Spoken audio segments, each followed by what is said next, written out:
Welcome to Queer History of Harm Reduction. Like I said earlier, this is the 8th session of the learning series. We've been doing this since January 10th when we started with sex work. We did queer youth, right? We talked about sexual and reproductive health, disability justice, QT BIPOC empowerment and harm reduction. Last session was chemsex. We did cultivating affirming workspaces. So we've spanned a lot of different subjects. But today, hopefully, we're going to tie them all together, right? And I'll let Arlo explain and intro to us a little bit more about that. So this up here, this QR code is our feedback form. So obviously this does you no good right now, but if you could, on your way out, so if you could fill out the feedback form, that'd be great. I'm going to go back to this at the end and I'll put up the QR code again because we do have another overall kind of feedback form for people to tell us about the series in its entirety, because this one is really more session based. So without further ado, I am going to stop sharing and I'm going to turn it over to Arlo.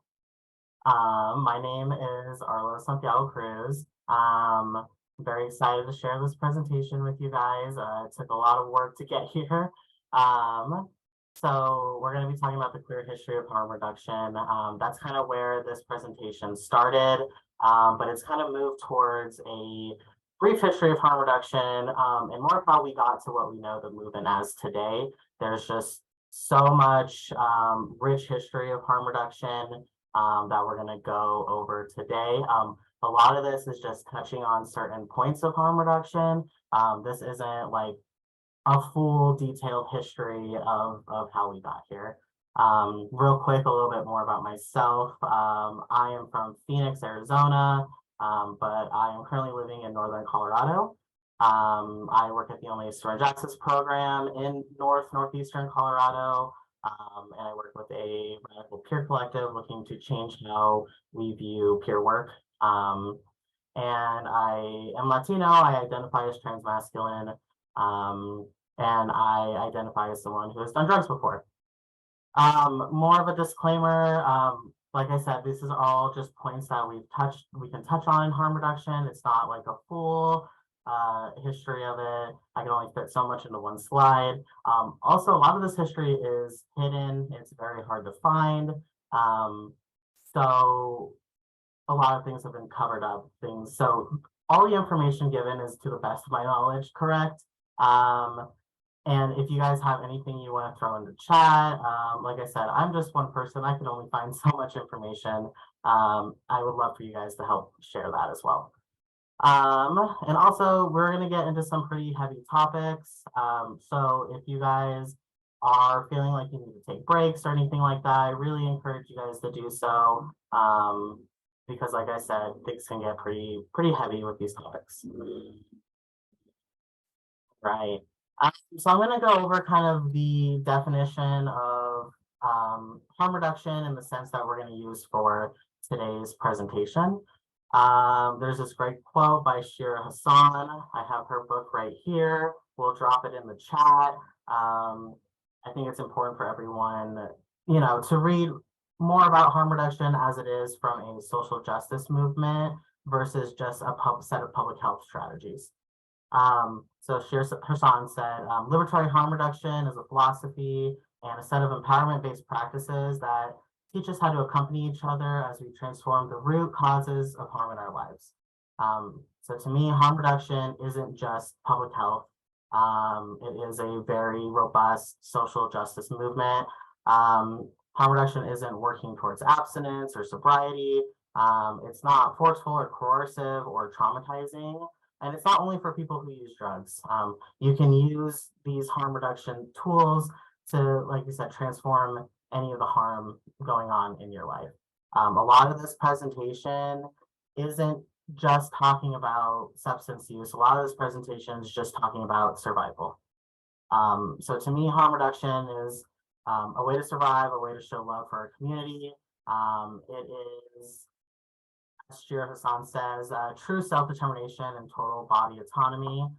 It's rooted in empowerment, mindfulness, respect for each other, and harm reduction is just like liberation through radical compassion and radical love. And Monique Tula, who was the director of the Harm Reduction Coalition, has a great quote that I just absolutely love. And it says, "True harm reduction demands that no one is left behind, regardless of their behavior, beliefs, or mistakes." And I think that's important to think about as we go through these slides here.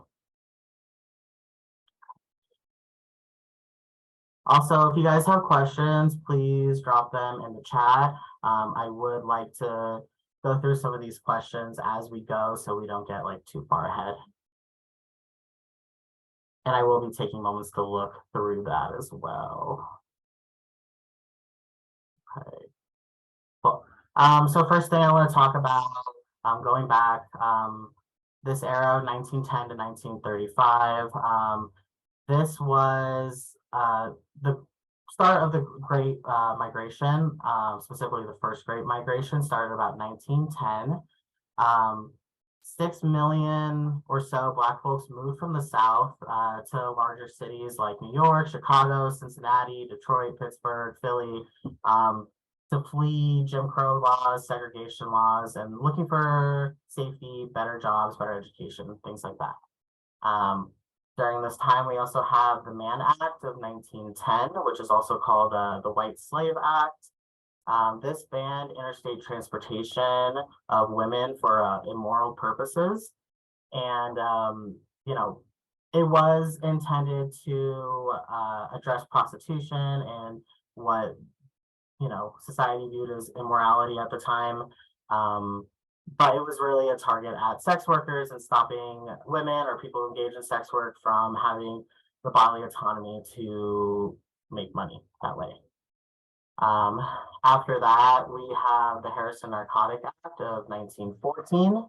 At this time, morphine and cocaine were banned for recreational use. Was still able to be used medicinally. And then opium was completely outlawed. And this mostly targeted Black and brown folks. And this is what a lot of people and myself consider the actual beginning to the war on drugs. And then we have like the Harlem Renaissance. As you can see, these lovely pictures. It was a really robust time in Black history. Folks were settling in Harlem. It became like a really big hub for like Black artists and writers like Langston Hughes, you know, musicians like Louis Armstrong, and civil rights activists like Marcus Garvey were all in Harlem during this time together. There was a lot of nightlife. There were jazz clubs, like the Cotton Club. People would hang out there, listen to music, smoke marijuana, smoke opium. And a lot of these laws, especially with the Harrison Narcotic Act, really, again, targeted Black folks who were a part of this scene. And then we have Ma Rainey here. She was a Black jazz musician, and she did identify as bisexual. In 1925, she was arrested at her home in Harlem for hosting lesbian parties. The next morning, her understudy, her name was Bessie Smith, bailed her out of jail. But this was like kind of the first time we were seeing people like in media being arrested for like homosexual crimes. And she did have songs later on about her attraction to women and things like that. And then outside of the US, but we had the Holocaust. During that time, gay men, bisexual men, trans women, they were given these downward pointing pink triangles. While they were in the camps, they were part of the groups that were being prosecuted. And other people who were given the pink triangle were like pedophiles, sex offenders, and people engaged in bestiality. So they were kind of lumped into that group.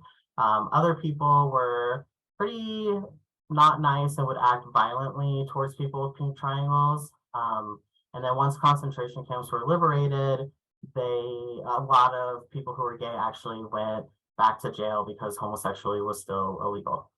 And we've seen the pink triangle today trend upward. It's been kind of reclaimed as a gay rights, you know, in the gay rights movement. All right, I'm gonna check for some questions real quick. Cool. All right. Next, moving into, we're gonna get more post-World War II here with the Lavender Scare and the homophile movement. This kind of was a mass panic created a mass moral panic created around homosexuality. Really paralleled the second Red Scare movement and anti-communist movements.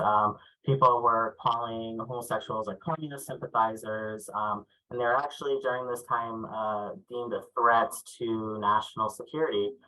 So we'll go more into that in a second. And in response to this, the homophile movement started. People were starting to have to be more vocal about gay rights because of such open discrimination. And then pre-Stonewall here, there was about like 60 gay rights organizations across the US. All right, then we have in 1952, the first DSM was created. We all know what the DSM is. If you don't, it's the Diagnostic and Statistical Manual of Mental Disorders. It's kind of what they use today to help diagnose with therapists and doctors and things like that. There have been many revisions made, but in the original DSM, homosexuality was considered a sexual deviance, and they called heterosexuality like natural and healthy, making that the norm. And then in 1953, we have the Executive Order 10450 issued by Eisenhower here on April 26, 1953. This was an act supported by the FBI. It allowed leaders of federal agencies to investigate employees. If employees were, like federal employees were suspected of being homosexual, they were fired from their jobs. It was actually, they had like over 5,000 people fired from government jobs. They were barred from, being hired, and they were deemed a threat to national security. Not really sure why. So again, that goes along with the communist sympathizer and that big anti-communist push during this time. So more gay rights organizations started. Like I said, pre-Stonewall, there was around 60. I'm going to go into a couple of the early groups in California at this time. In 1950, we have the Mattachine Society. They were originally formed in Los Angeles, but they later moved their headquarters up to San Francisco. It was a secret group founded by a labor activist named Harry Hay. And all the people in this group aligned themselves with more leftist politics, and membership was anonymous at first to help protect people's identities.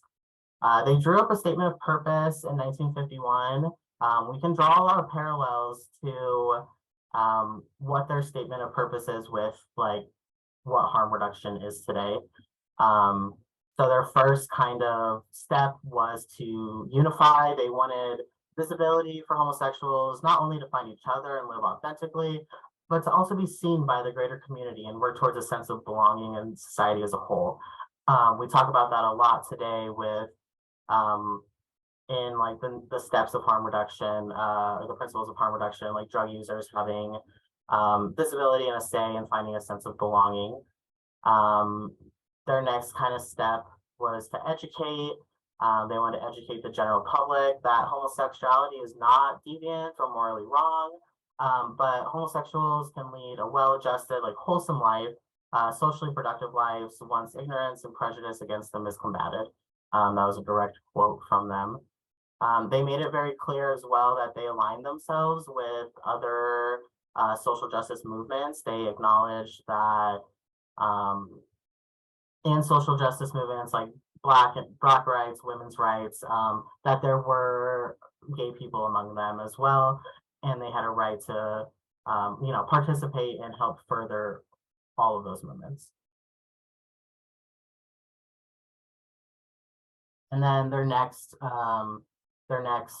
statement was to lead. They strongly believed it wasn't enough for homosexuals to find a sense of belonging within the community. Homosexuals need to be able to take part in leadership roles, have a say in policy making, and they wanted like help writing history books, inclusion practices, things like that. This group did primarily focus on gay men. There were no women in this group or trans folks, but there are more groups that we'll talk about in the future that are more inclusive of more identities.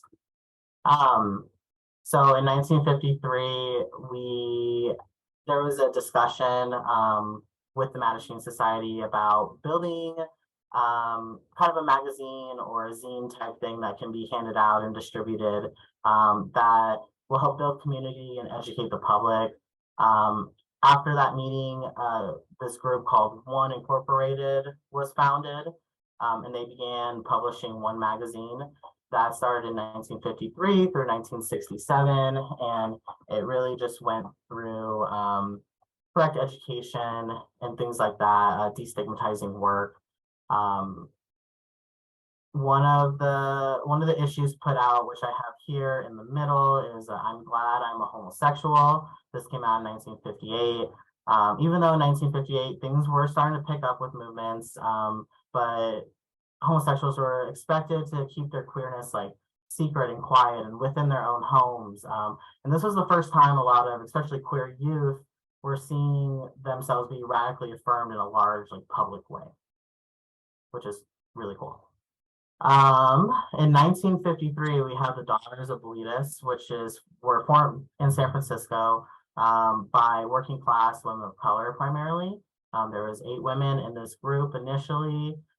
They were formed to be like a social group, like a secret society, where women didn't have to go to the bars, they can hang out at home and like enjoy each other's company.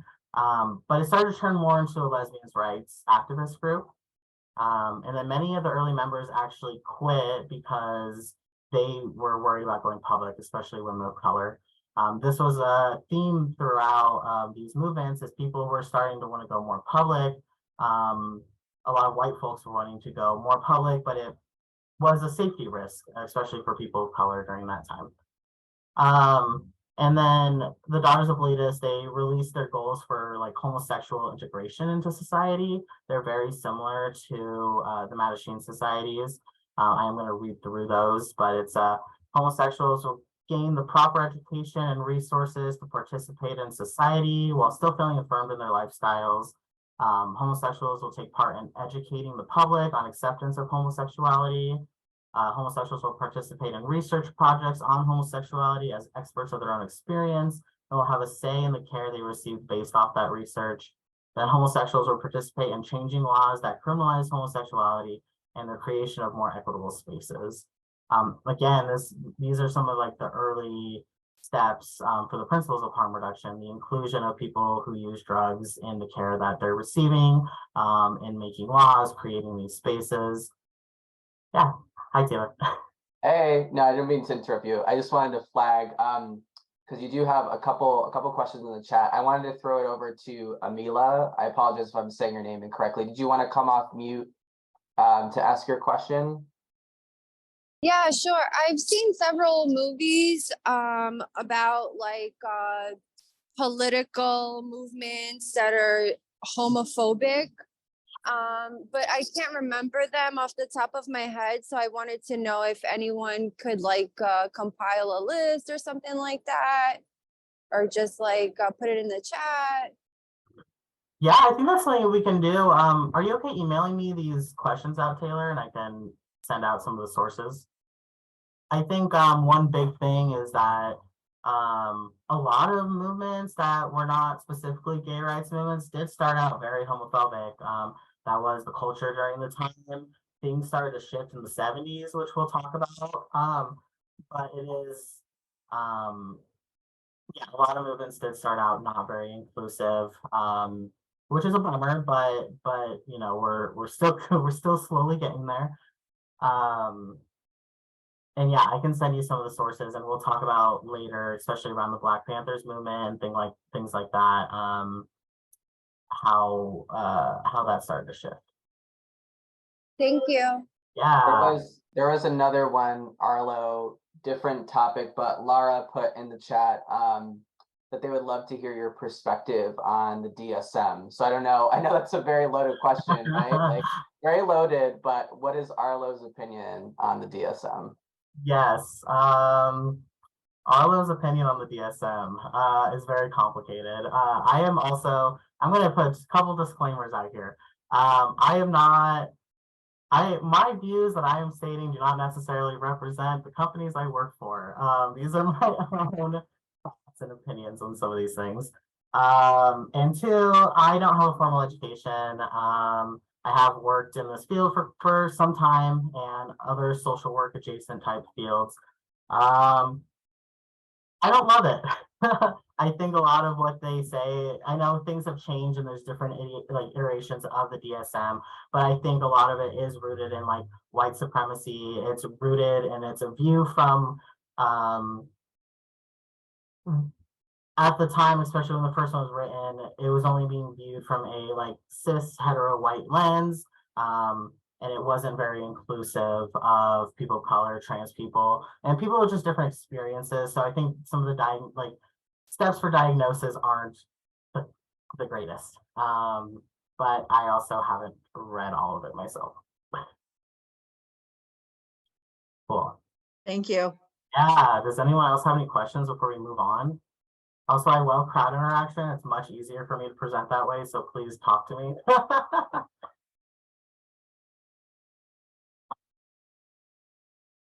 Cool. All right, we're going to move on to the next one.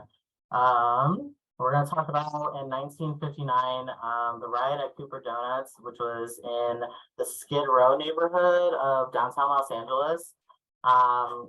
Basically, there was this donut shop. It was kind of nestled in between two gay bars. A lot of queer and trans people of color would hang out there, and a lot of sex workers like frequented this. It was, like I said, open 24/7, so bars would close, people would congregate here. And that made it a very routine place to target queer people. Police would come asking for IDs, they would arrest people. It was... Were you able to get in? It was, sorry, it was a very, it was just a lot of police activity coming in and out of here. One night, two drag queens, two male sex workers, and a gay man were arrested by police. And when they're taking them to the cars, patrons started throwing like coffee and donuts and trash at the cops. And it just kind of like broke out into this like full riot. And it was like several people were like beat up and put into jail and arrested. But it was considered like the first gay uprising against police brutality in the US.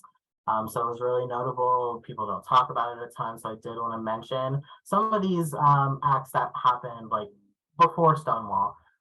Stonewall was kind of viewed as this like one big massive thing that happened, but it was an accumulation of all these different things. So, all right. Okay, now I'm going to try to set the scene a bit for what New York City specifically was looking like in the 1960s. Because a lot of what we talk about in the 60s and 70s is going to take place in New York City. So during this time, a lot of Puerto Ricans were migrating from Puerto Rico to South Bronx and El Barrio. El Barrio was like East Harlem, Spanish Harlem, that area.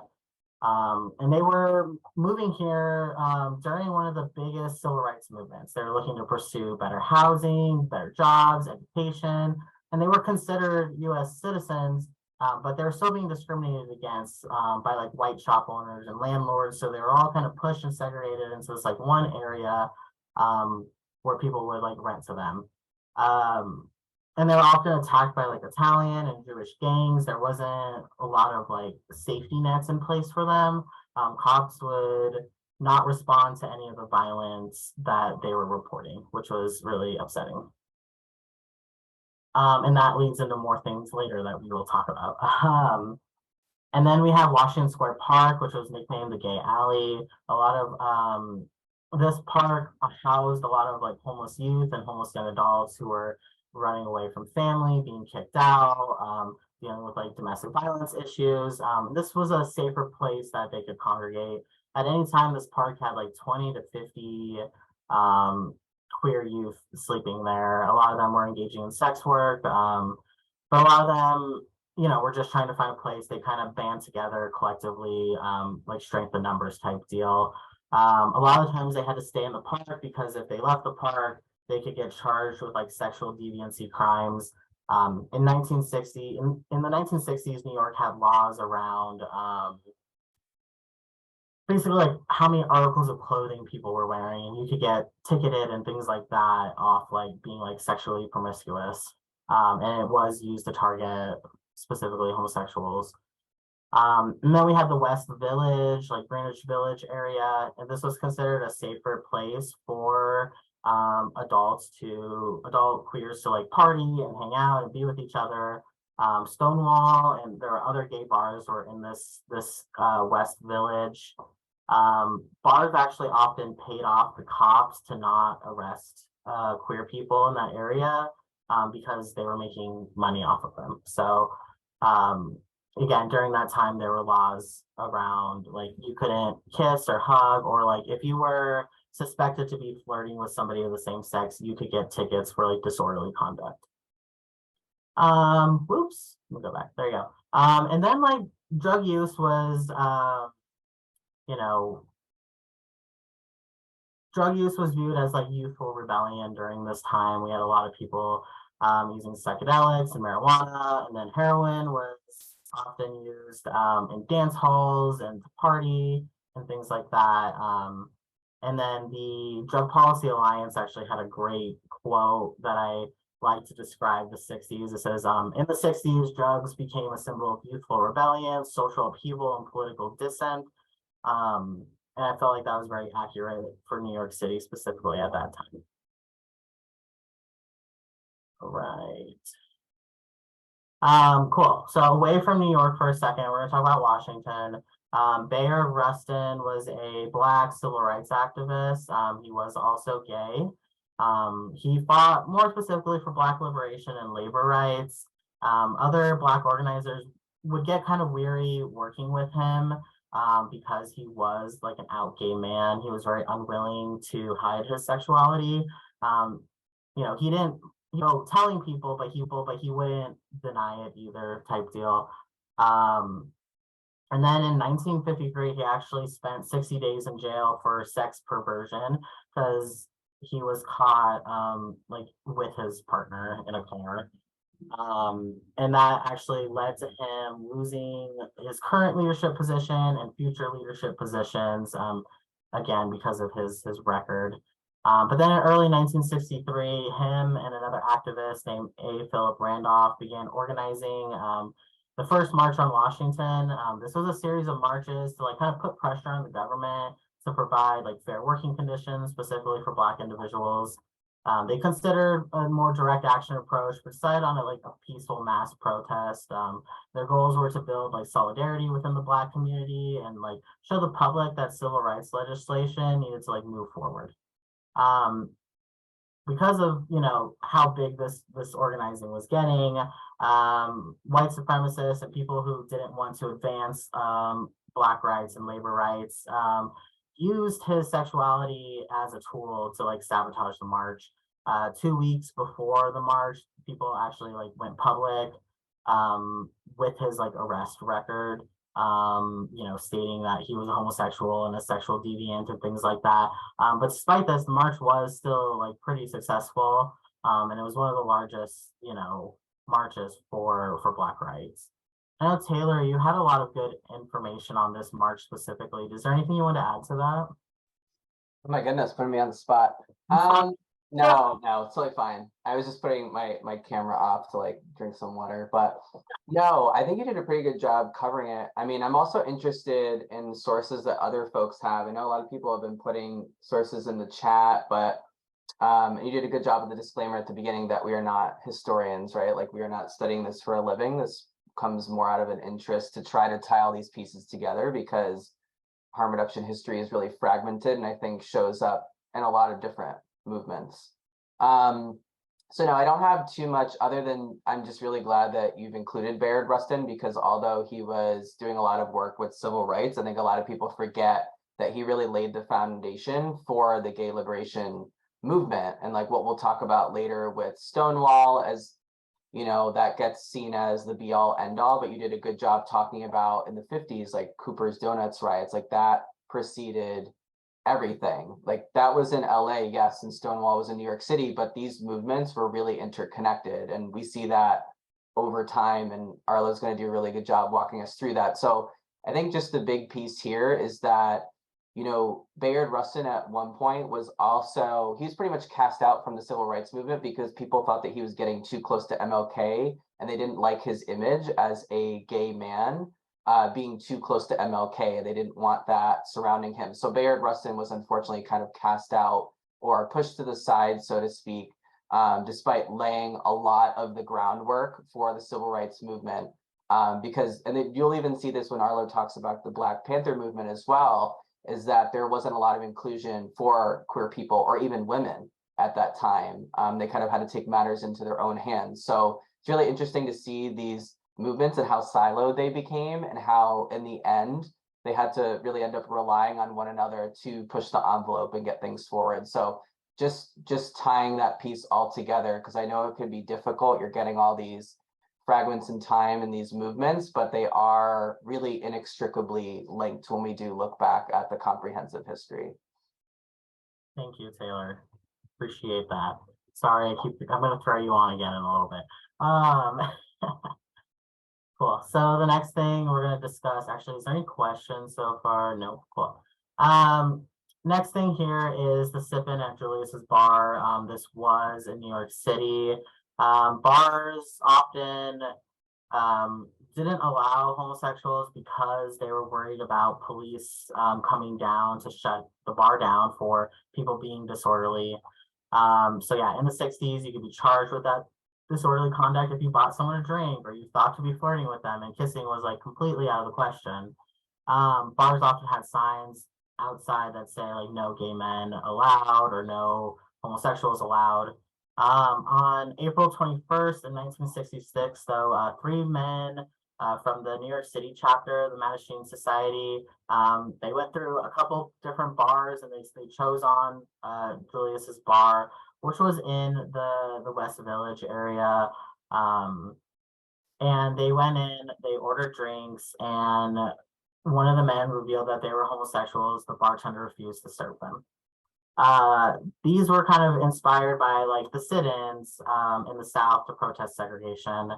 So later, the Mattachine Society that next year sued the bar. Courts ruled that queer people could drink at a bar legally, and that disorderly conduct had to be more than like what was considered indecent behavior had to be more than kissing, touching, flirting. Like there had to be more grounds for that arrest.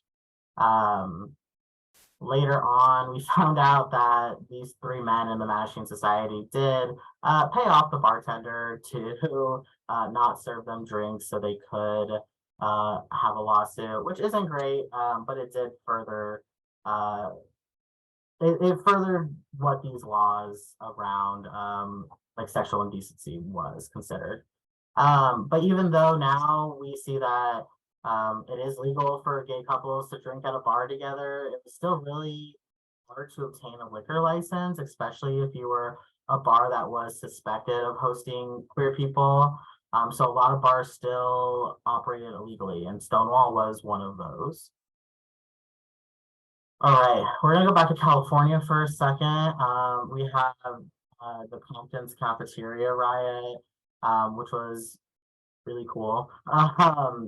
The Compton's cafeteria was an all-night diner that was in the Tenderloin district of San Francisco.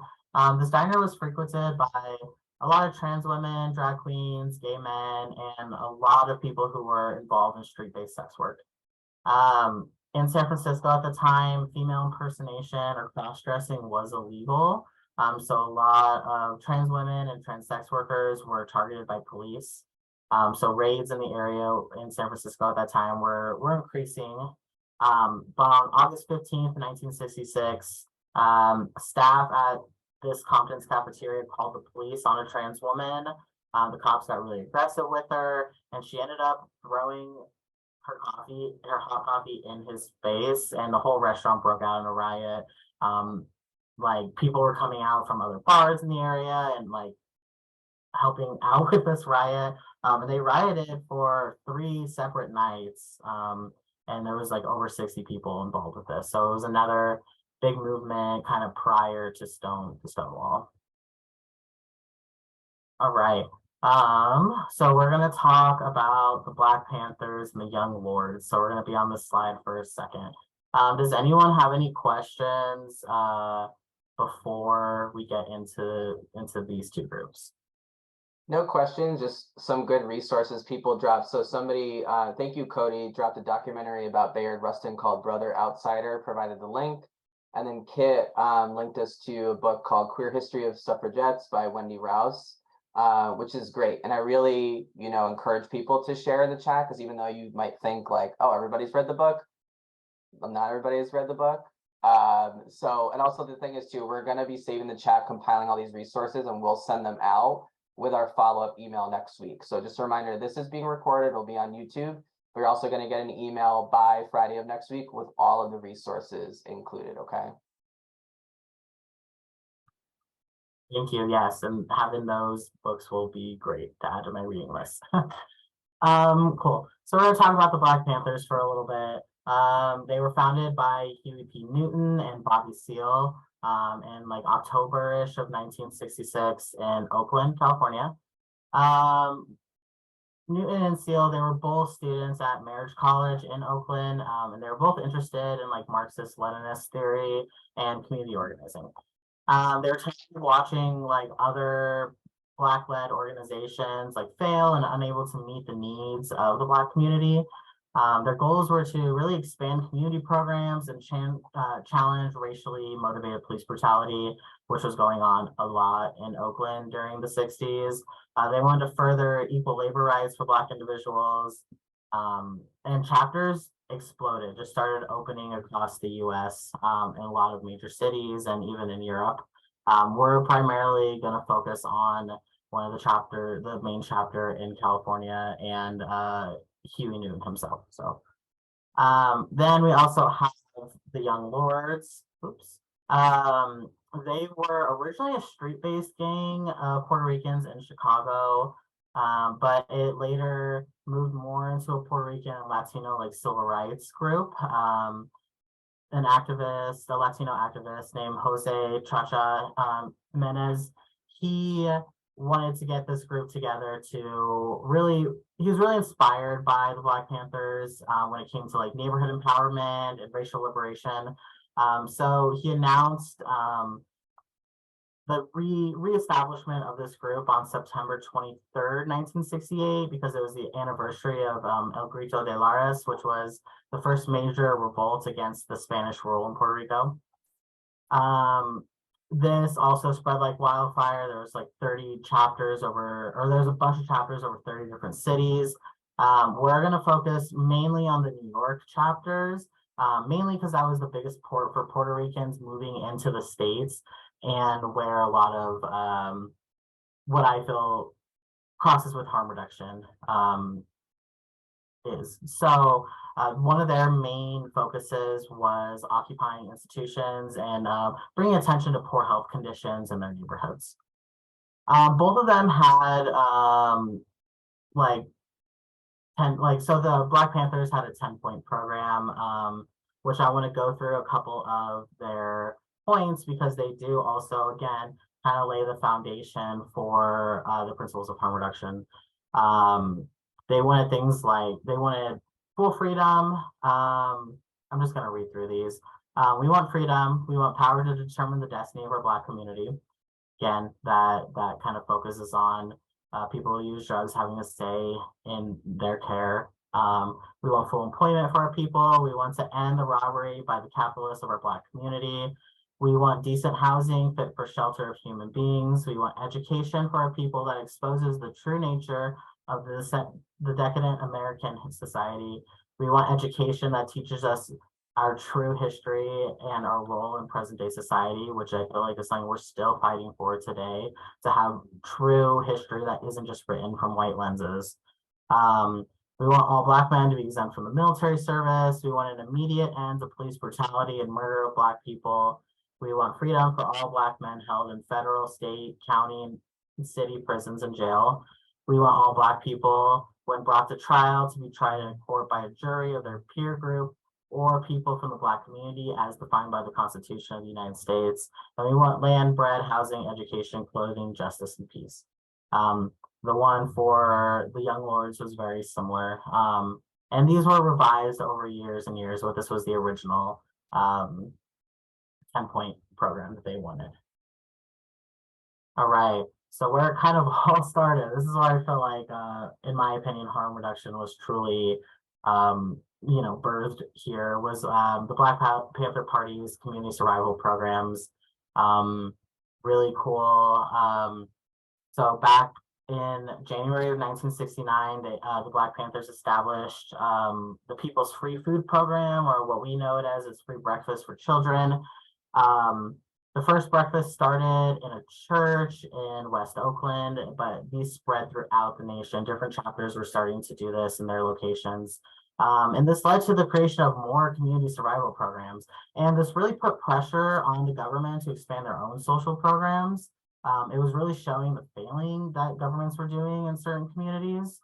And it's a place where especially the breakfast became a place where people could congregate and they can organize and they can really start thinking and collaborating together on what the community needed. And yeah, the Free Breakfast for Children was one of over like 60 programs developed by the Black Panthers, which was really awesome. I'm gonna pull up over here real quick this website. This just went over. They went over all of the different programs, like we're some of the community health classes. They did drug and alcohol awareness programs. And it was really like by Black folks for Black folks, which I feel like is something that we're also trying to do with harm reduction, is like integrate that lived experience into services. But it was really cool. They had a free ambulance program where we know how much ambulances cost. It's so cool that they were doing things to really just help their community out, helping people get jobs, like providing food for each other. It was really just like an act of mutual aid that was so robust and thought out and intentional for the community, especially the stuff with the sickle cell anemia research, because these were things that the government were ignoring that they had to take into their own hands. So. All right, and I wanted to also know during this time, the Black Panthers really staffed the more like service roles with like women. And I received a lot of kickback, rightfully so, because women were working on their own movement for liberation, and they really felt like they were just being put into a box of like, this is what women do, you're going to do the free lunch program.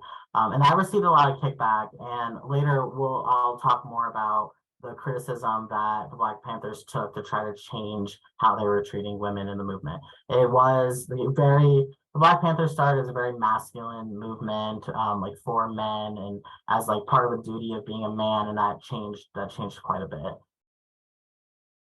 Okay, now we're going to talk a little bit about Stonewall. Stonewall is not exactly what what the media has portrayed it to be. Has been kind of idolized as this thing that changed everything. As you can see, there are all these other things that were leading up to Stonewall that made this happen. Things that weren't even like queer rights centered. But Stonewall was people described it as a really dingy, rundown bar. Not a lot of people liked going to it. It was just one of the places that they could go to and not get harassed. And it was operating illegally, and it was said to be run by the mafia, who are constantly paying off police to like leave them alone and leave the patrons alone. But it was more racially diverse than some of the other bars. Some of the other bars were very focused on just white gay men. And that was a reason I was targeted more by police. On June 28th, 1969, there was some talk about a raid that could be happening, but people still chose to go out. There was a drag show that night. People were hearing about raids every day, so there was like, okay, we're just gonna go about our night as usual. Police did arrive. They began arresting the drag queens, and they were using really heavy force against them. Grabbing them, pushing people. At first, no one reacted and just allowed the police to like come in and begin arresting people. But it was reported that a butch woman, she yelled, "Why don't you do something?" And that's when the crowd kind of broke out. It was less of a riot, but more of like just a resistance, if anything. There were some disturbances for a couple days afterwards, but it wasn't a full-on riot, not like Cooper's Donuts was or the Compton cafeteria. Some myths I wanted to talk about with Stonewall, since there's a lot circulating. And also, again, this information, it's all like hearsay. different people have different stories. There's not a good, like, true, accurate representation of what happened that night. Along with most of this history, so much of it has been covered up and pushed aside. But Martha P. Johnson did not throw the first brick or a shot glass or a purse at Stonewall. She actually didn't get there until like 2 a.m. Sylvia Rivera also stated she did not begin the first confrontation with police. It was kind of unknown who it was, but people are thinking this butch woman was Stormy De La Vere, who was a bouncer at the club. Some people say she's the one who yelled out that this happened. Another thing that was circulating is that Judy Garland's death, which was around that time, is what started Stonewall. That's not true, as much as we might all love Judy Garland. Stonewall was actually, or that article about Judy Garland was written by like a right-wing columnist who was like mocking the queer community. Yeah, so not really quite sure how it all went down, but it is important that it happened because it did start to push forth some of the gay rights movements. All right. Cool. So we're going to talk about the post-Stonewall activism, and then we're going to take a little bit of a break here. So after Stonewall, the Gay Liberation Front formed. At this time, they believe after Stonewall, there's about 143 gay right groups circulating. The Gay Liberation Front was a bunch of different groups in New York City that came together to start organizing. But they were very not inclusive of trans folks or people of color. So in 1970, Sylvia Rivera and Marsha P. Johnson started the Street Transvestite Action Revolutionaries, or STAR. A little bit about Sylvia Rivera. She was a Latina woman who grew up, trans woman who grew up in New York City. She originally identified as a drag queen, but later as a trans woman. She was an orphan at the age of 3, and she ran away from a supportive grandmother by the time she was 10. She did participate in survival sex work, and was later taken in by Marsha P. Johnson. And she was a drag queen who was known as the mayor of Christopher Street, where she resided. And Marsha would often take in a lot of street children and help raise them because things are difficult, especially queer kids. And the two co-founded STAR. Their goals were to further the rights of gender nonconforming sex workers, and women who are kind of left out by the other gay rights movements. STAR provided housing and other like supports to homeless, queer youth and sex workers. They were located in the Lower Manhattan area. Marsha P. Johnson and Sylvia Rivera were both like mothers of the household, like helping take care of people, and they actually funded STAR largely through sex work. And forming the house was a tool of, to build community, keep each other safe, especially when being queer, participating in sex work was very dangerous. And this, I feel like this really also connects to harm reduction, the aspects of like taking care of your community and building community through your mutual experiences and stuff. Taylor, before we take a break, do you have anything to add about the Gay Liberation Front or STAR? Yeah, thank you for that. It's a really helpful overview. So I think one of the things I want to highlight is that the Gay Liberation Front was originally, so Arlo talked about the Mattachine Society being created in 1950, right? So there was a member, I believe it was of the New Left, which was, you guessed it, a left activist space, like an anti-war group. He got in contact with the head of the Mattachine Society because that person had posted, an article, I don't know if it was in the Village Voice, somewhere talking about Stonewall. So what happened is that there was something called the Mattachine Action Society that came from that, right? So the action committee that came from that, and then what they did is they broke off and created the Gay Liberation Front. What did you notice about all of these groups leading up to this point, about their names? Was there lesbian? Was there gay in the name? Was there trans in the name? No, they purposely avoided using gay in the title. So at this time, it was a really big deal because certain publications like the Village Voice in New York City wouldn't even publish the word gay. So this was a really, really big deal. So basically the Gay Liberation Front was going against, the nuclear family, cis heteropatriarchy. They organized a march. They eventually formed into something called the Gay Activist Alliance, which was quote unquote less radical, and kind of petered out and funneled out into different groups. One of them being STAR, right? So STAR actually started in GLF, the Gay Liberation Front, as the drag queen caucus. And then because they weren't really getting their needs met as trans women and trans folks, they formed their own group out of it. And as Arlo talked about, a lot of the work was funded by the way that they had to survive, which was largely sex work. There was also, from GLF, there was also a gay youth caucus or group for folks for queer youth under 21.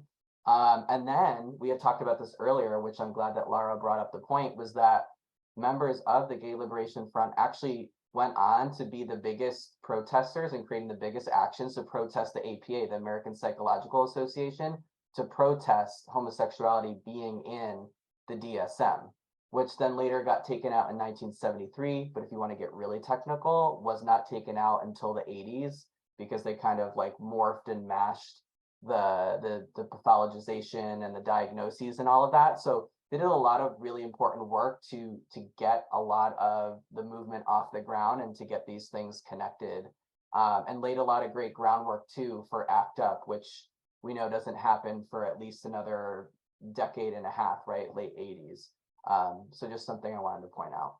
Right before the break, Shakina had a point talking about how it wasn't okay to say gay, right? Like, obviously, I know we're living in a hellscape, unprecedented times where it's becoming limited with what we can say, right? Like, we know that with all the anti-trans, anti-LGBT legislation. But one kind of fun fact, I guess, is like the daughters of Bilitis, which Arlo had talked about, they got their start in the mid-50s, right?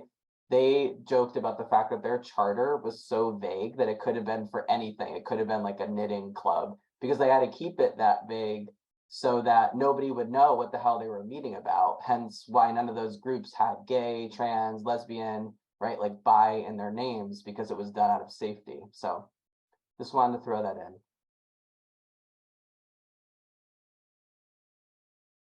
All right. Let's give it just another second, because now we're going to go into some of my favorite stuff that I learned about researching this. And a lot of stuff were things I was like aware of, but I didn't realize the full extent of like this community-based organizing that was going on in the early 70s. So, all right. So one thing I want to touch on real quick. There was this like pamphlet zine type thing put out by his name was Michael Tabua. He was a member of New York State's Black Panther chapter, and he was a political prisoner, part of the New York 21, people who were arrested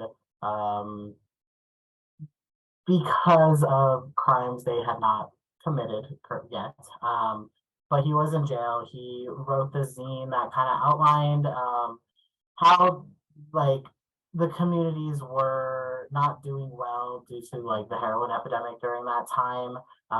He outlined how devastating it was. People were dying. There was no help from the government. It was all very largely ignored. At this time, the Black Panthers and the Young Lords, they began kind of collaborating on what they could do to help people use drugs in the community. So you can find the zine online if you want to look through it. All right, 1970.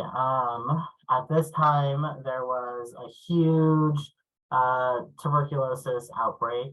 One of the outbreaks was centered in El Barrio and South Bronx. So this was in the summer of 1970.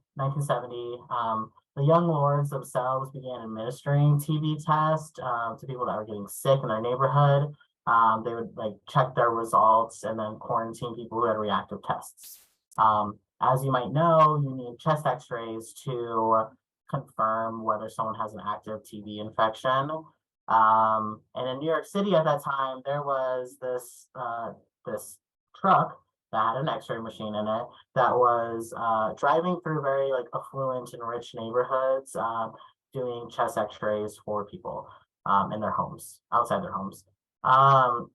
As we might know, they were not the people who were at risk. The people getting the x-rays were not the people who were at risk or were, testing positive for TB.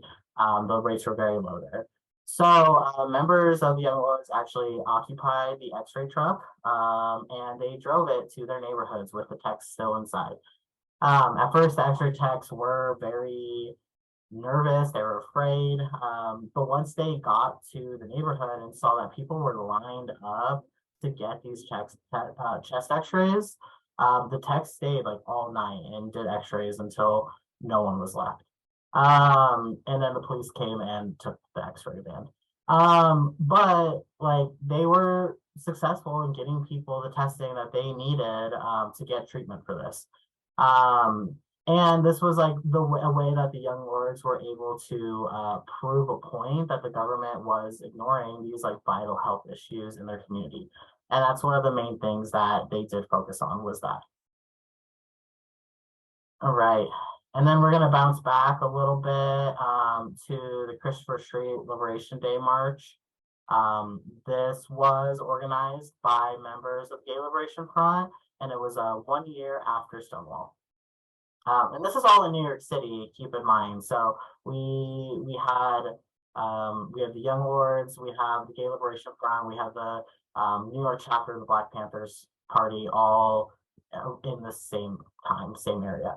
So this was 1 year after Stonewall. The march started in West Village and it ended in Central Park.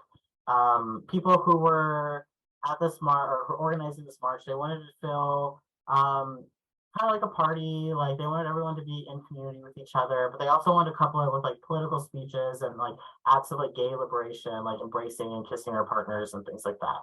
The march kind of started in a single line to elongate because they were worried about how many people would actually be there. But so many people joined in and it made the line much, much longer than expected. And then a similar march actually happened that same day in LA as well. And then I wanted to kind of talk about the march that happened in 1973, so 3 years after this.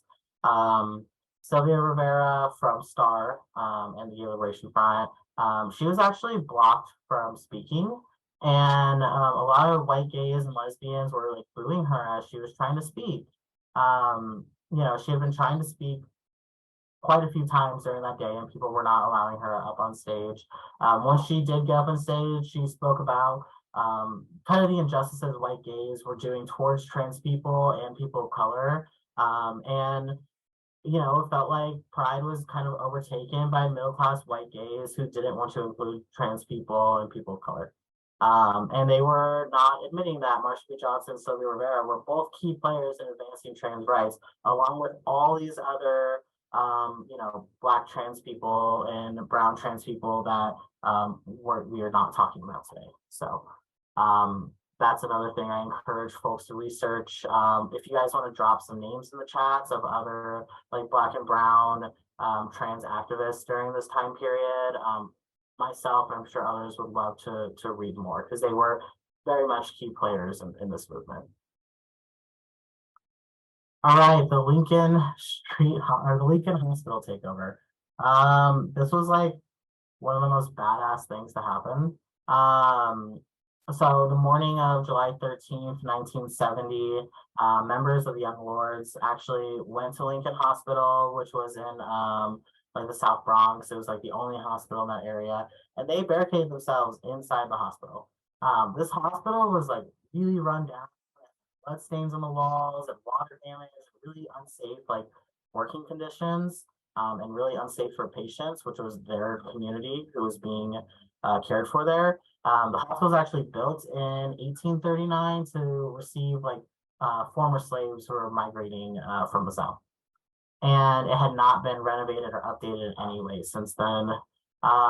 So when they're entering the hospital, they let hospital staff know that they were not there to harm anyone or to hurt anyone, but they had some demands that they had talked to the administrators before that were being like largely ignored. They let them know these demands were, as you can see here on the slides, they were just for better health conditions and working conditions within the hospital, better pay for hospital staff, things like that. And these were things that the doctors, like largely, and the medical staff largely agreed with. So the administrators were given the list of demands that they wanted, and then they were escorted out of the building. And they then stated that they will be the ones running this hospital. Demands, yeah, included things, higher wages, new facility that wasn't infested with roaches or mold. They wanted more preventative programs. And they also wanted things like childcare for people that were receiving services from there or for visitors. And I think one of the cool things they really wanted was like a board of residents from the neighborhood, which were largely Puerto Rican residents, to sit on a board to talk about what they were needing from that hospital. There was some really, really just egregious things happening in that hospital. It had one of the highest infant mortality rates in New York. A lot of people were dying very preventable deaths. Even people were like getting surgery and having like surgical tools left in their body. So poor working conditions. Most of the doctors on staff were residents that were like learning. And I know like medical care wasn't great in the 70s, but it was not to these levels of like maltreatment. And they figured that since it was a lower class population of people, they weren't able to bring forth lawsuits for malpractice. So once in the hospital, media came and the young lords, they held like a press conference stating what their demands were and that they would not leave until these demands were met. Again, most of the doctors and hospital staff agreed, and some of the doctors even spoke at the conference showing their support. The young lords, they flew flags and they hung signs that said the People's Hospital with like Puerto Rican flags around out the windows. And so then the deputy mayor, it was like after 5 p.m. that night, the deputy mayor came in and he had been holding the police back from entering the hospital while they were like making negotiations. Basically, the deputy mayor told the young lords that they couldn't announce that the city would build them a new hospital, but if they left peacefully, they would begin plans to build a safer facility. Obviously, the young lords were very skeptical of that. But they're kind of getting to the point where they couldn't hold the police back off much longer before coming in. And when the police were mobilizing, they were fearing that their people were in danger. So the young lords dressed as like medical professionals and like scrubs and jackets and stuff like that. And they left for an exit that the police were not occupying through the back. And the hospital was occupied for 12 hours and there was no deaths, no injuries. But it wasn't until 7 years later that the hospital was knocked down and new facilities were built. But the hospital did start implementing some preventative programs and trying to work with some of the demands that were being made. But I will say 5 days after the hospital takeover, there was a Puerto Rican woman, her name was Carmen Rodriguez, and she was hospitalized due to a heart condition. She was also pregnant and her pregnancy was exacerbating that heart condition. The doctors did recommend an abortion, which she agreed to, but they didn't read her chart fully and she wasn't able to have like a saline installation abortion, which was the most popular during that time. And she did end up going into a coma and dying because of that procedure. And so because of that, the young lords actually advocated and passed a hospital policy that every patient would get like a patient's bill of rights if they were receiving care. It was just a shame that it happened 5 days after the occupation. All right, so 1970, Huey P. Newton of the Black Panthers had a press conference, and he put out an article in the Black Panthers newspaper, basically urging other chapters to like join the women's rights movements and gay liberation movements. He said that they need to work together to really push forward everyone's movement. He acknowledged that there's gay people in other liberation movements at the time.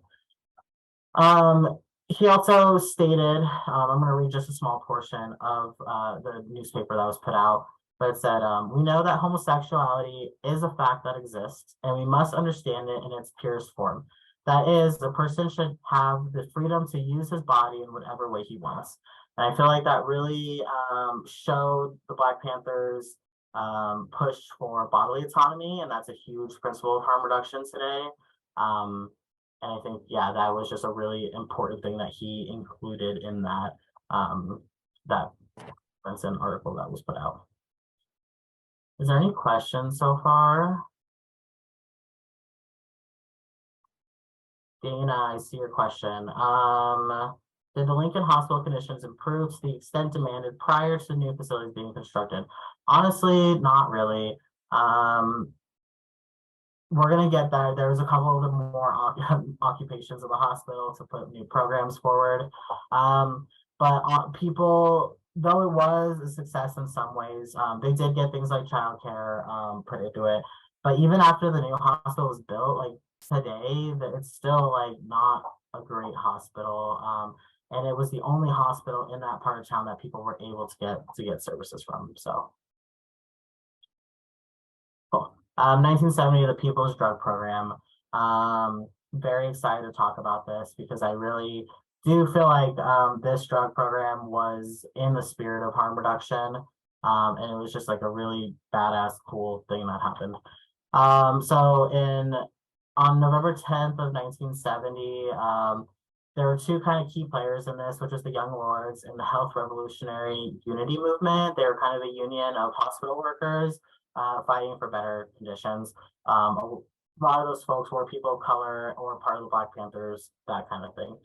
And they're called HRUM is their acronym. HRUM and the Young Lords, they occupied a nurse's resident building and stated that they would not leave unless they could use the building as a drug treatment center. They occupied that space for about 2 days. There were like hundreds of people, like word of mouth, it just started spreading. Hundreds of people were there to receive some sort of like drug program services. After about a month, they were still kind of working in that space, and the Young Lords of Haram officially established the People's Drug Program, which is also known as the Lincoln Detox Center. It started as volunteers from the Young Lords and Haram, but was later funded by money that the state had set aside for drug treatment. And really cool, doctors did help the Young Lords out. They prescribed medication-assisted treatment, primarily methadone. And then we've been hearing a lot today about a big push for acupuncture detox. Basically, during that time, Nixon had opened up relations with China. So a lot of folks were getting more information from China that they had never had before. And one thing they were talking about heavily was acupuncture. So members of the Young Lords went down to like Chinatown and brought a bunch of acupuncture needles, and they began like practicing, experimenting on each other because they were reading about what could be used for like a drug detox. So they actually formed an acupuncture collective within the Lincoln Detox Center, and they coupled that with the medication-assisted treatment. And they brought forth a really important part of like peer support. A lot of their like counseling they did in tandem with methadone and the acupuncture detox was by people who have been through the program or people who struggle with drug use. Oftentimes, like the counselors were people who had been through the program before. So I feel like this really pulls like what our current idea of peer support comes from. I think that was a really important thing that they put forth an idea. Any questions about the People's Drug Program since it was so cool?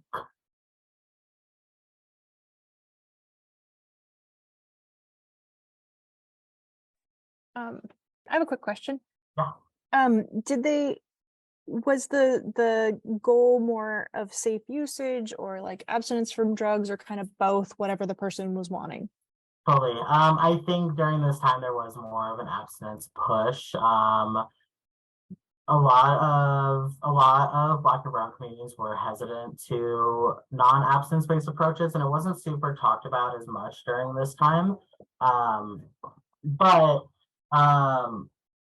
a lot of these folks did later on go into more like harm reduction techniques. And during this time, this is like around the time of war on drugs, right? That's the official war on drugs is next year. So a lot of these communities were being very much like heavily affected. A lot of people were dying. A lot of people were dying from injection-related stuff. And it wasn't quite what we see harm reduction as today.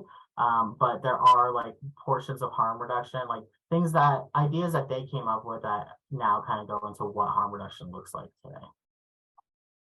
We're going to start getting more into the non-abstinence based,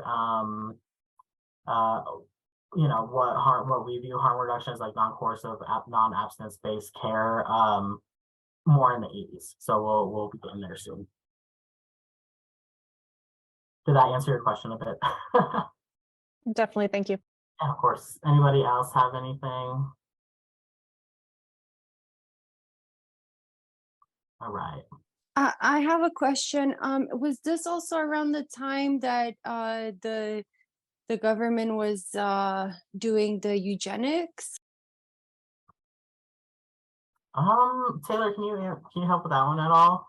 Well, I want to know, so Amila, can you talk or elaborate a little bit more? Because honestly, if we're gonna go that route, that's been happening for like centuries, to be quite honest. I mean, so is there something specific that you're looking for? Yeah, so I'm not sure. I might be wrong, but I think it was like during the Nixon era that there were like forced sterilizations in the gay population and people with disabilities. Yeah, I mean, I know from just my small knowledge that I have, there was a lot of forced sterilizations in Puerto Rico and like the Puerto Rican community. And there was a huge push. I think that was happening from like the 30s to the 50s sometime. I don't know of any particular movements or things that were happening like in the queer community per se, but I could be completely wrong. But that's the crossover I have. I don't know, Arlo, if you have something else or if somebody else has something to add. I think eugenics has been it has been a long-standing issue. I think some of the, yeah, like you said, a lot of the sterilizations were through the 30s to 50s. But honestly, we're still seeing that things like that happening today in like the ICE camps and things like that. So I don't know if it's something that had ever really stopped.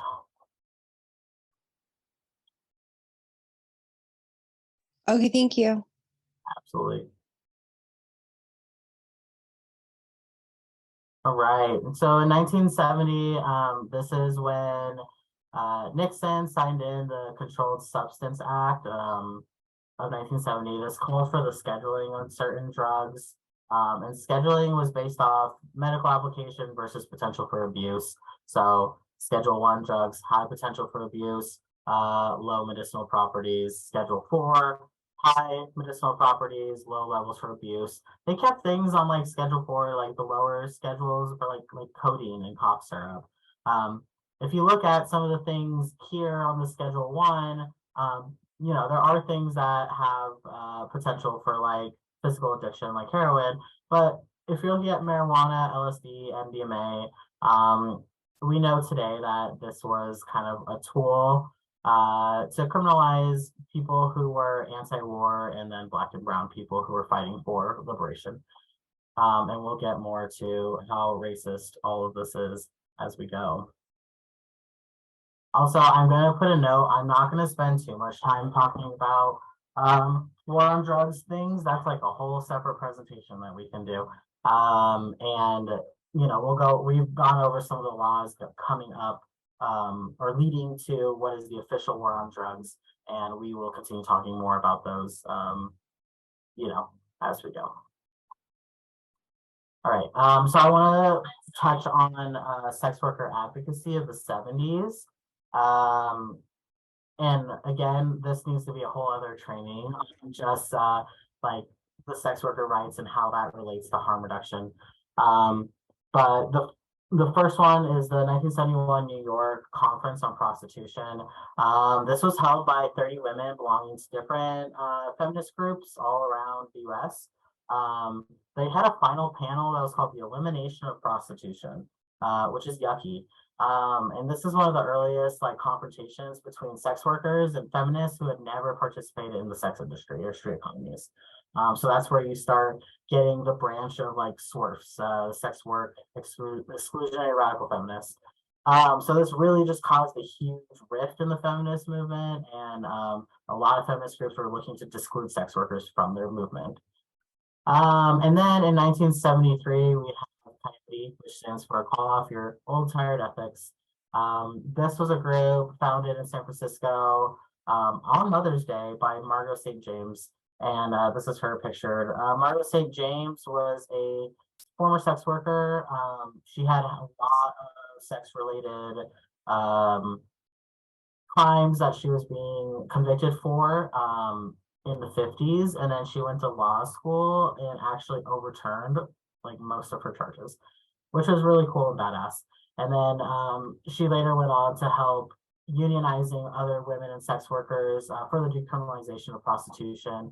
And then Coyote, they offered like employment and counseling and education like for sex workers by sex workers, which is really cool. 1974, we have the first annual Hookers Ball, which was like a massive, like very publicized, well advertised fundraiser for Coyote, which was in San Francisco. That year, the money went towards Coyote's bail fund, which helped free women from like their pimps so they could learn how to basically provide for themselves as a sex worker. And I love the way it was advertised. It was advertised as the social event of the year for heterosexuals, bisexuals, trisexuals, non-sexuals, homosexuals, and other minorities who feel discriminated against. So I thought that was a fun way to advertise that was inclusive. It was for everybody that participated in sex work. 1979, we have the North American Task Force on Prostitution. Various organizations, they formed together to build this task force to build like solidarity, community stores, and then just like strengthen the advocacy for sex worker rights. And then 1979 is when we get the term sex work coined. All right, like I said, not going too much into the war on drugs, but Nixon, he declared the war on drugs as public enemy #1. As we know, we were already pretty deep into the war on drugs, or the war on people who use drugs. And this was just a tool to further marginalize people of color and people who did not support Vietnam. We all know the big quote by one of his aides, John Ehrlichman, basically saying that they did this on purpose. This was a tool used to help, basically push their agenda and to stop Black and Brown liberation and anti-war efforts. But as you know, we're still dealing with the aftermath of that today. So, all right. So we're getting kind of more into the AIDS movement. 1981 was the first case of AIDS. It started pretty quietly, but then eventually really pushed like mass hysteria. It really further stigmatized queer people. And not much research was really put into how it affected people who use drugs. And we'll go more into some of that, researchers and who the key players were in that. Do we have any questions so far? Oh, thank you for putting the quote together. All right, so then we have the rise of AIDS projects. This is how we're kind of getting into what modern day harm reduction looks like. We had a lot of organizations that were AIDS organizations that were banding together. Originally they were focusing on just like white gay men. For example, in 1982, we have the San Francisco AIDS Foundation, who's still around today. They began putting out safer sex information, and it became one of like the leading organizations to inform the public on AIDS research. And they actually did a lot of fundraisers and they funded a lot of AIDS research. But they did a lot of great, amazing things, but their research really only focused on white gay men. It left out some communities that were very, very highly effective, like trans women, people of color, and IV drug users. And they started putting forth things like initiatives to like hand out safer sex supplies at Pride, which we still see that today. And I did want to give a little shout out to Denver, actually. There was a group of 11 gay men who began working the National AIDS Forum in Denver. And they issued statements, like a statement of rights for people living with AIDS. They were one of the first people to go forth and say, like, we do not want to be called AIDS victims. We want to be called people with AIDS. And they put out what we know as the Denver Principles, which is like a charter for the National Association of People with AIDS.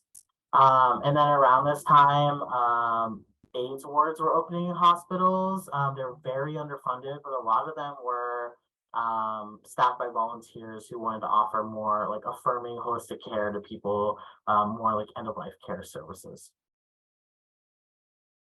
All right.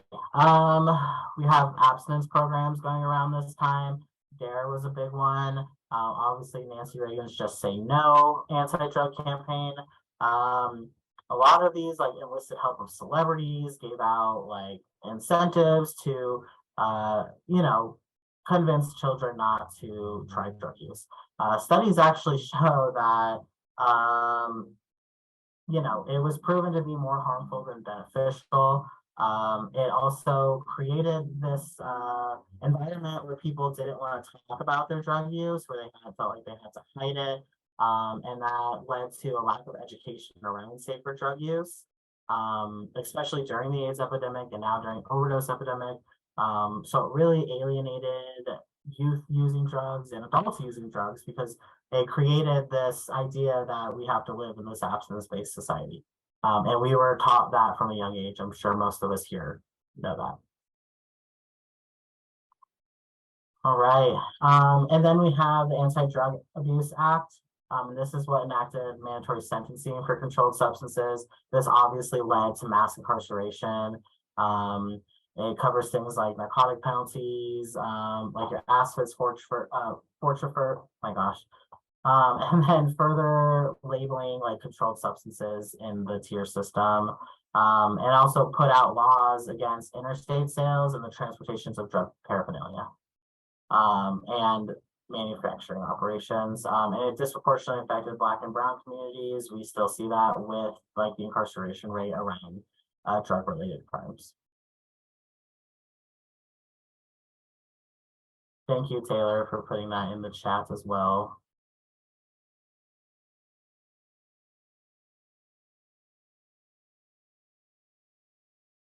All right, so now we're getting to some more of like modern day harm reduction. Honestly, it's getting towards like the end of these slides here. We're not going to talk too much. I want to make the end kind of more of a conversation about modern day harm reduction and different organizations that have, you know, made harm reduction what it is today. But some of the early initiatives, we had things like Bleach Man, which I'm sure a lot of folks have seen. This was like an outreach strategy for people who use drugs. It wasn't until the mid-'80s that people even started about the HIV epidemic for people who are injecting. So even though we were getting to a point where cases with gay men were more steady or declining, cases amongst people who are injecting were rapidly like raising. So AIDS activists created Bleach Man. Les Papas, who is the director of the San Francisco AIDS Foundation, he was a gay man and a former person who injected drugs. And this was one of him, amongst others, who worked on this project together. So he would wear, I think he was the first person to wear the Bleach Man outfit. He'd wear it on outreach events, on advertisements for conferences. They had the motto, which was clean it with bleach. And they handed out bleach and education materials.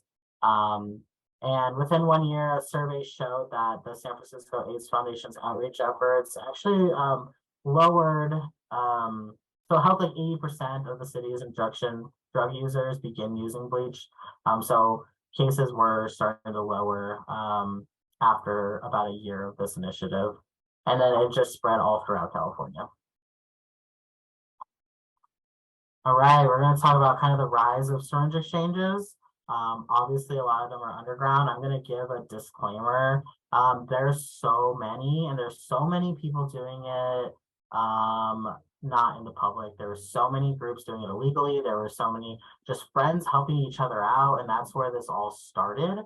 But these are some of the really early, the information I found on very early organizations doing it. So it was suspected by like 1986 that half of IV drug users in New York City had HIV or AIDS. So people started with these teach and bleach programs, which has like Bleach Man has a lot to do with there. And they focused on just teaching IV drug users like safe injection practices, like not sharing needles, cleaning the syringe out before you use it. Especially when there was like a time when it wasn't being reported on and the government was not taking any intervention with this. So some early ones I just want to mention is like Boulder AIDS Project. It was founded by 2 volunteers, and they would hand out supplies like 2 nights a week. They served about 49 people in their first year. And then in 1986, we had the AIDS Brigade. There was a doctor, he dropped out of medical school, I believe, in New Haven, Connecticut. His name was John Parker. He started handing out syringes in the 80s, or in 1980, before AIDS had even been like announced and discovered. So he was doing it really on like drug user health, like rights, like thinking that people who inject drugs needed and deserved to have sterile supplies. Later, he was accompanied by like doctors, researchers, and Yale students to start this underground mobile exchange. So he would go and they would get in a van and they would drive to different places people they knew injected and handing things out. They actually they kept everything anonymous, but when they collected the syringes back, they had permission from participants to be able to test the blood in the syringe for HIV, which was really interesting, where they got a lot of like early statistics. 1988, we have Tacoma Needle Exchange, which was founded by Dave Purchase. A lot of people know their name. That he really focused on like making deeper connections with participants beyond just giving them syringes to help address like other issues in their life that were associated with substance use. And he also brought forth like the one-to-one syringe exchange, especially back then, as a tool to get the larger community to accept what they were doing. And then eventually in 1988, San Francisco AIDS Foundation created their Prevention Point program, and it was a street-based outreach program, all with volunteers, to hand out injection supplies and education to people injecting on the street. And then there's so many other early syringe access programs, that were illegal and couldn't be talked about. But we had things like, we had Heather Edney and the Santa Monica Needle Exchange. Prevention Point Philadelphia was another early one. St. Anne's Corner for Harm Reduction was one in the 90s. But we can go on all day about all of these. And I think this is something that this would be a whole other project. So hopefully we can get more information out about that going forward. Cool. And that leads us to kind of ACT UP, which is the AIDS Coalition to Unleash Power. This started in March of 1987 in New York City to bring attention to the government's mistreatment of HIV and AIDS. As you can see, like ACT UP is like the big AIDS foundation, but there's all these other groups doing things that kind of led to the culmination of this group being created throughout the US. They did commit acts of civil disobedience. That was a large thing they did, educating people for the risk of HIV, and they raised money for treatment and research. They had a lot of demonstrations like on Wall Street to demand greater access to experimental AIDS drugs. They had demonstrations at the General Post Office, hospitals, the FDA, and they worked really closely with media to bring attention to like what they were doing. And then 1987, that was the first time that Reagan really addressed the AIDS crisis. And he had already been in office for a long time before this was even talked about. And 21,000 people had already died by the time he even addressed it publicly. Taylor, do you want to talk a little more about ACT UP? Yeah, I think one thing I want to point out is I was telling Arlo, I finished a really good book. I probably talked about it in here at one of the sessions prior, called It Was Vulgar and It Was Beautiful, How AIDS Activists Used Art to Fight a Pandemic. Really long title. It's by Jack Lowry. I'll post a link in the chat, but it talks about Grand Fury, which is the artist collective that grew out of ACT UP. And they were after from 87 to the mid 90s when the protease inhibitors came on the market, because what do we know about that is that prior the morbidity rate had just been increasing until the protease inhibitors marketed and created by Merck Pharmaceuticals happened. And we wouldn't have any of that without ACT UP and without them, you know, having all these actions at the FDA, they had one at Wall Street, I mean, and using art to kind of push that narrative. And then fun fact too, because I didn't know this about Grand Fury, but the name came from the Plymouth model, the car that the NYPD unmarked police units had. So they took their name from that and they wrote it in like a really cute, fancy script. But Grand Fury did like the Kissing Doesn't Kill, the huge one on the bus. They had the Silence Equals Death, which was oddly enough a mistake. So that triangle wasn't meant to be inverted, but then they kind of realized like, oh, that's a metaphor for trying to flip the entire movement on its head, right? Because we know the pink triangle comes from the Holocaust, right? So people who are identified as gay or homosexual is being marked with that pink triangle. They're still active today. There are dozens, probably even hundreds of ACT UP chapters around the country. Some of them kind of went into inactivity, stages or periods of inactivity, or being more active than others. But the New York one and also the one out in the Bay Area were probably the most active because they were experiencing the greatest amount of loss. So yeah, definitely check out that book. I know somebody else just posted, oh, that was on a different thing. Thank you, Pam. But yeah, so it's hard to state how much of an influence ACT UP really had. And also the piece too, when we're talking about needle exchange, there is a member of ACT UP by the name of Richard Elovich. So he actually, along with his partner, were instrumental in founding the first 5 needle exchanges or the syringe service programs in New York City at that time. So there was New York harm reduction educators, there's Lower East Side harm reduction, and they got arrested after doing an action. And then after they got arrested in 91, they were able to use the necessity defense to actually get the waiver so that syringe service programs were able to function legally in New York City in 1992. So that's a little bit of that history. Thank you for expanding on that, Taylor. I appreciate it. All right, so what we're going to kind of end with is the 1992, the first harm reduction work group. This included people like Dave Purchase, Dan Biggs, Amani Woods, just like really big names in harm reduction. This was held in San Francisco in 1993 at Francie Comer's house. Basically, this group just worked together to really define harm reduction and what it is and what they were doing going forward. All these people were doing good work in different areas, and they just wanted to come together to really define what harm reduction is. And this, this work group later led to the creation of the National Harm Reduction Coalition. I thought it was important to kind of end it here, because from here forward is it's a lot different. It's a whole nother 2+ hour presentation talking about the integration into public health and the opiate epidemic and things like that. And what I wanted to kind of leave us all with is a quote by Monique Tula, who was, I quoted earlier, the executive director of the National Harm Reduction Coalition. And this was in Shira Hassan's Saving Your Own Lives. It says, today's harm reduction movement is larger and more diverse than ever, but we are undoubtedly inked by the blood of our ancestors. Indeed, our community is microcosmic reflection of the new world being born. And I'm hopeful that we'll find ways to manage our collective trauma by embodying the principles and values of harm reduction. I ain't saying we gotta take other people's shit, but we do need to remember we're on the same side, because it ain't nobody else coming to save us. Power to the people.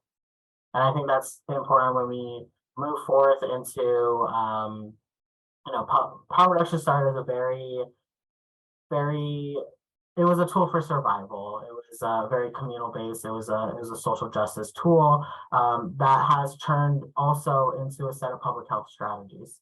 And I think it's important that everybody, whether you're on the social justice spectrum of this or the public health spectrum of this, understand the history of where it came from, like the true history that is very much a social justice movement. We all know what the public health strategies are today, but harm reduction is more than public health.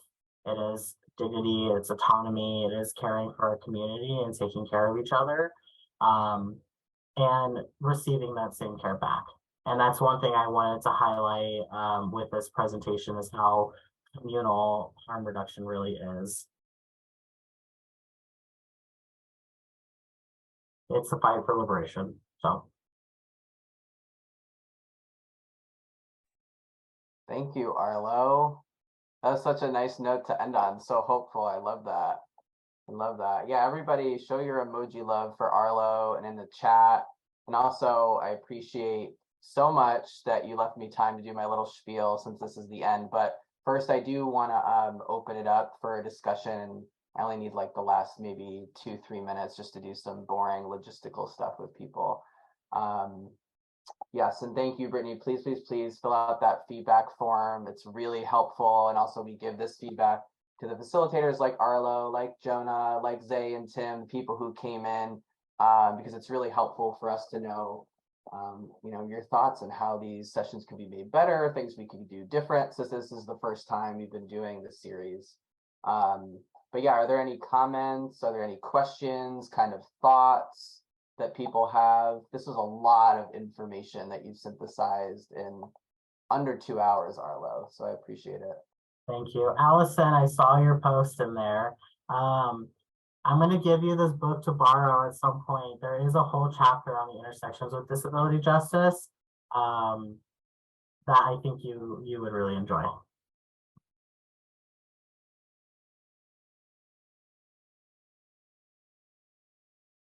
I do want to point out Allison. Allison had a good comment in here. I think the intersection with disability and all these movements is an important thing that really isn't discussed. It is. We actually did have Disability Justice 101 was our 4th session of the Lighthouse Learning Series. I don't know if you were able to attend that one. If not, that was great. That was done by Stephanie from Project Let's. So if you want to learn more about that, I would encourage you to reach out to them, since that's really their whole vibe. And that's why we brought them in to do an entire session, because we felt like we couldn't really do it justice folding it in. But I know obviously a lot of this work and this history, so many different movements are touched on. But it is a great point. I just wanted to note that really quickly. Hey, I just wondered if y'all had any thoughts to share about like carrying this movement forward in the present day, organizations where we can lend our help, stuff like that. Yeah, I think a big thing to focus on is one thing I'm very passionate about is taking peers more seriously for their knowledge and their lived experience. I think peers are often underpaid and not taken seriously, whether it's because of a lack of education or any other reason. I think you'll be able to learn a lot from the people you're providing services to. And doing things like employing them, paying them for their time, because you'll be very surprised by the things you learn.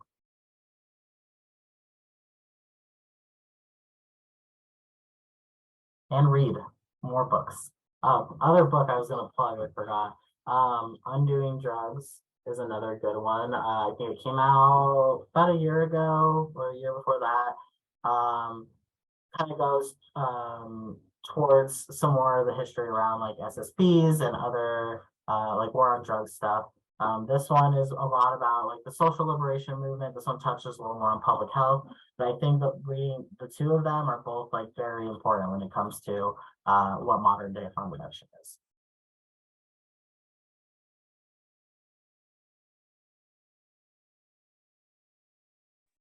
Just to answer some questions in the chat too. So there's going to be an email that goes out. And just to remind you folks, I am the only one doing the logistical pieces on the end of Lighthouse. So I apologize if things are slow. It's a party of one over here. But next Friday, you'll be getting an email with all the resources. So everything that's in the chat will be captured. There'll also be a link to the prior slide deck. So I believe we're missing Disability Justice 101 and Sex Work 101 because they weren't able to share their slides with us.